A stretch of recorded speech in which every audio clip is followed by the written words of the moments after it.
अस्सलामुअलैकुम वरहमतुल्लाहि वबरकातुहू। मेरा नाम फातिमा बिन्त अब्दुल्ला, मेरे वतन चानमटला, मेरी क्लास असफिल अव्वल। अल्हम्दुलिल्लाहि रब्बिल आलमीन, अस्सलातु वस्सलाम అలా రసూలిల్ కరీం, అమ్మాబాద్. సోదరులారా, నా యొక్క విన్నపం ఏమనగా ఏకేశ్వరత్వం. ఫౌజు బిల్లాహి మినష్ షైతానిర్ రజీం, బిస్మిల్లాహిర్ రహ్మానిర్ రహీం. కుల్ హువల్లాహు అహద్, ఆయన అల్లా ఏకైక దేవుడు. అల్లాహు సమద్, ఆయనకు ఎలాంటి అవసరం లేని నిరాపేక్షపరుడు. లం యలిద్ వలం యూలద్, ఆయనకు ఎలాంటి సంతానం లేదు, ఆయన ఎవరి సంతానం కాడు. వలం యకుల్లహు కుఫువన్ అహద్, ఆయనకు అవసరం సమానమైన వారు ఎవరూ లేరు, ఆయన సాటి లేని మహామేటి. 1/4. ఈ అధ్యాయాన్ని ఈ క్లాస్ ఏకేశ్వరత్వం లేక స్వచ్ఛత అంటారు. ఇది నబు విన్యాసక ప్రారంభ కాలంలో అవతరించి ఉండవచ్చు. అల్లా ఎలా ఉంటాడు, ఆయన గుణగణాలు ఏమిటి అని అడిగేవారికి దైవ ప్రవక్త సల్లల్లాహు అలైహి వసల్లం అల్లా ఆజ్ఞతో ఈ అధ్యాయాన్ని వినిపించేవారు. కరుణామయుడు, కృపాసాగరుడైన అల్లా పేరుతో ప్రారంభం. దాదాపు అన్ని మతాల వారు అల్లా ఒక్కడేనని అంగీకరిస్తారు. కానీ చాలామంది ఆచరణలో ఆ ఏకేశ్వరుని ఆరాధించలేకపోతున్నారు.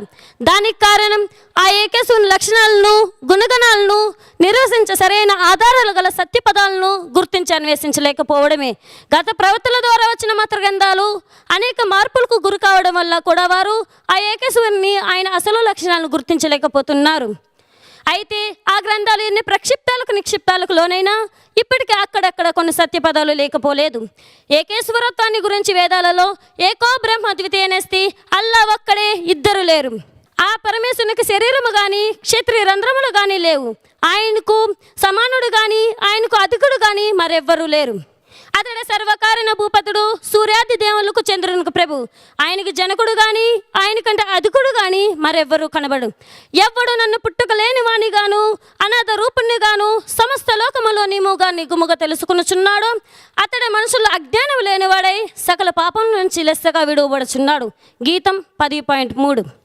నాశరహితమైనట్టియు సర్వోక్తమైనట్టియు ప్రకృతిపరమైన విలసిల్లినట్టియు నా స్వరూపము తెలియని అవివేకులు నన్ను అవ్యక్త రూపునిగాను నన్ను పంచభౌతిక దేహములు పొందిన వానిగాను తలుచుచున్నారు. గీతం 7.24. సోదరులారా, ఖురాన్లోని ఇతర అధ్యయనాల్లో పేర్కొనే ఈ సూక్తులు కూడా చూడండి.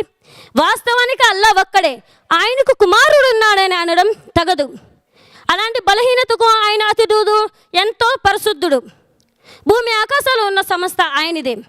అల్లా ఎవరిని సంతానంగా చేసుకోలేదు. ఆయనతో పాటు మరే దేవుళ్ళు లేరు. ఇతర దేవుళ్ళు కూడా ఉన్నట్లయితే తమ సృష్టిని తీసుకొని వేరైపోతారు. ఆయన మా వంతు భూమి ఆకాశాలు సృష్టించిన అద్భుత శక్తి సంపన్నుడు.